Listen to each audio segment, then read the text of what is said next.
না এত কেন কথা হয়, বের হয় কেন বেহায়া নারী, কেন নাই মনে ভয়।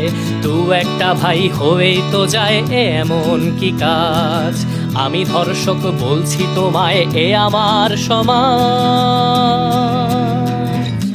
এই যে মেয়ে আর কটা দিন প্রস্তুতি নিয়ে রাখো, তোমার ছেলে ধর্ষক হবে তুমি নিশ্চিত থাকো।